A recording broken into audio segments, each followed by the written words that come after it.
12 doctors have sacrificed their life, so we call them COVID martyrs. దానికి government of India also has given recognition for that.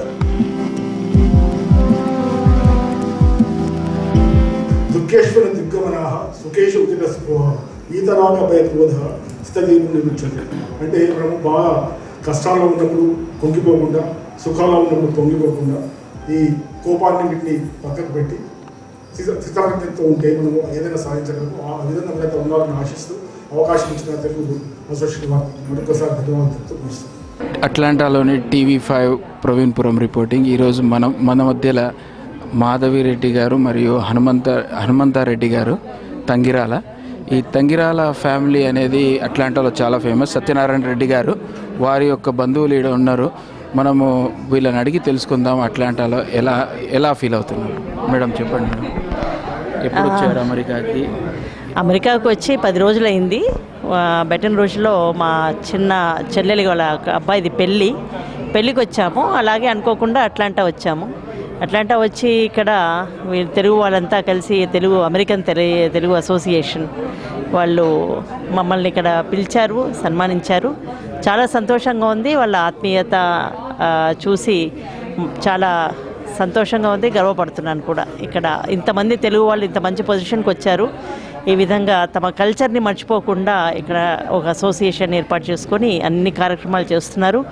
ఇక్కడ చేయడమే కాకుండా అక్కడ తెలుగు రాష్ట్రాల్లో కూడా అక్కడ ఉన్న వాళ్ళని పట్టించుకొని వాళ్ళ సంక్షేమానికి కూడా పాటుపడుతున్నారు. చాలా సంతోషంగా ఉంది నాకు. మేడం, ఒక చిన్న ఊరు నుంచి, నాగర్ కర్నూలు నుంచి మీరు ఒక హైకోర్టు అత్యున్నత జడ్జిగా ఉండి మరియు అమెరికాకి రావడం, తెలుగువారి మధ్యలో ఉండడం మీకు ఎలా అనిపిస్తుంది? చాలా సంతోషంగా ఉంది. అంటే నాగర్ కర్నూలు అనేది నా మెట్టినిల్లు. పెళ్ళి చేసుకొని అక్కడికి వెళ్ళాను, అక్కడ ప్రాక్టీస్ చేశాను. కానీ మెయిన్ ప్రాక్టీస్ అంతా హైకోర్టులో ప్రాక్టీస్ చేసి ఆ తర్వాత ఇన్కమ్ ట్యాక్స్ జడ్జిగా బాంబే, బెంగళూరు, హైదరాబాద్లో పనిచేశాను. ఆ తర్వాత హైకోర్టు జడ్జిని అయ్యాను 2021లో. సో ఈ ప్రయాణంలో చాలా చూశాను.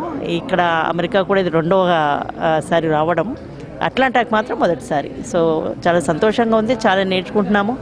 అమెరికాలో కూడా ఉన్న మంచి విషయాలన్నీ కూడా నేర్చుకుని అట్లాంటివి మన ఇండియాలో కూడా చేస్తే పాటిస్తే అట్లా అక్కడ ఇంట్రడ్యూస్ చేస్తే చాలా బాగుంటుందని నా అభిప్రాయం. జస్టిస్ మాధవి గారు, ఎస్పెషల్లీ చాలామంది తెలుగు వాళ్ళకి చాలా ఈ మ్యారేజ్ విషయం కావచ్చు, హౌస్ ల్యాండ్స్ పరంగా కానీ ఎన్నో ఇబ్బందులు పడుతుంటారు అమెరికాలో. సో అలాంటి విషయాలు మీ దృష్టికి ఏమన్నా, ఒక జడ్జిగా వచ్చాక మీ దృష్టికి ఏమన్నా వచ్చాయా? మీరు ఎలా స్పందిస్తారు?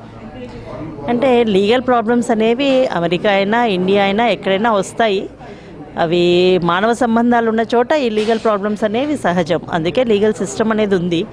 సో ఆ సిస్టంలో ఇక్కడ జరిగిన ఇన్సిడెంట్స్కి ఇక్కడే చేయాలి, లీగల్ ప్రాసెస్ అనేది ఇక్కడే ఉంది. అదే ఇండియాలో జరిగిన సంఘటనలకు అక్కడ ఉంది. సో కొన్ని జడ్జిమెంట్స్ నేను కూడా ఇచ్చాను. అమెరికాలో జరిగిన సంఘటనలకి ఇండియాలో ప్రాసిక్యూషన్ చేయలేము అని, అలాగా జడ్జిమెంట్స్ కూడా ఉన్నాయి. సో ఎవరైనా లీగల్ ప్రాసెస్లో వెళ్ళవలసిందే, అంతే. అది ప్రయత్నం చేయాలి ప్రతి ఒక్కరూ. మానవ సంబంధాలని అర్థం చేసుకొని మంచి కలిసికట్టుగా పోతే ఇట్లాంటి సమస్యలు రావు. Thank you madam. Last question, artificial intelligence, digital, మీరు చాలా డిజిటల్ గురించి మాట్లాడారు. ఒక మంచి ఎగ్జాంపుల్ కూడా ఇచ్చారు. వివాహం అయిపోయాక వీసా రాకపోతే ఈ డిజిటల్గా ఎలా వాళ్ళకి ఇచ్చారని కూడా చెప్పారు.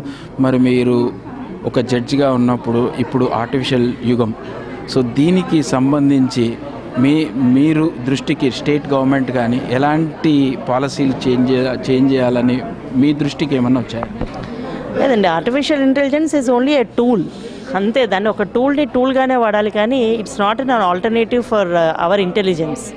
హ్యూమన్ ఇంటెలిజెన్స్కి అది ఆల్టర్నేటివ్ కాదు, it's only a tool. So state government కానీ సెంట్రల్ గవర్నమెంట్ కానీ లాస్ చేస్తున్నప్పుడు I'm sure they will keep that in mind and make the rules. Thank you madam.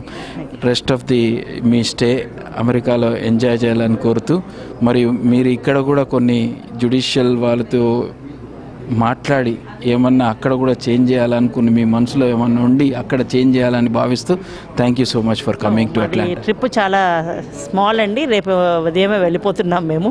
And I have no opportunity of meeting, I did not get any opportunity of meeting any judicial people here, but next time I will definitely make a plan. And if I come here as a judicial officer, maybe I will try to make some changes. I will try that. Thank you madam. Tangirala కుటుంబంలో నేను సభ్యురాలిని అయినప్పుడు, పెళ్ళై వెళ్ళినప్పుడు నేను ఒక మామూలు గ్రాడ్యుయేట్ని మాత్రం, ఒక బీకామ్ చేశాను. I was planning to do my ICWI cost accountants. ఆ తర్వాత మ్యారేజ్ అయింది, వెళ్ళిన తర్వాత నాగర్ కర్నూలు మాది, మా గ్రామం, అది టౌన్, అది రెవెన్యూ డివిజన్. వెళ్ళిన తర్వాత అక్కడ ఇండస్ట్రీస్ లేవు. మహబూబ్నగర్ జిల్లా మీకు అందరికీ తెలిసిందేమంటే, లా చేయిస్తావా, నీకు హెల్ప్ చేస్తుంది అని అన్నారు. నేను ఊహించలేదు, అనుకోలేదు, లా చేయాలని నేను కూడా అనుకోలేదు. మా నాన్నగారు ఆలోచించారు ఏదైనా చేస్తే బాగుంటుంది అని. వెంటనే మా హనుమంత్ రెడ్డి గారు, అదే మమ్మీ చదువుకుంటా అంటే నాకేం objection, please let her study, I develop definitely help her అన్నారు. సో ఆ విధంగా నేను లా చేయాలని అనుకున్నాను. లా చేయడానికి కారణం మాత్రం మా బావగారు సహకరించింది. మా బావగారు అప్పుడు, బావగారు గుల్బర్గాలో he was a professor there.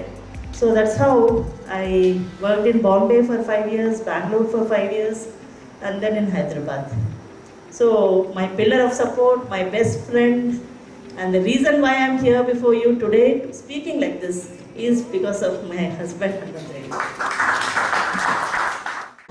Beating up the doctor for something wrong which we cannot as a doctor, only God can save the patients all the time. I think as a doctor we give our best effort, but when a doctor tries to save the patient and sometimes it's not successful, and beating the doctor up or stabbing the doctor is not the good thing. So I think first of all I want to congratulate Narsingha Reddy Garu, I think, for doing so much work in the last few years, doing a great job as a hospital association's president or nursing home association president, and now as IMA.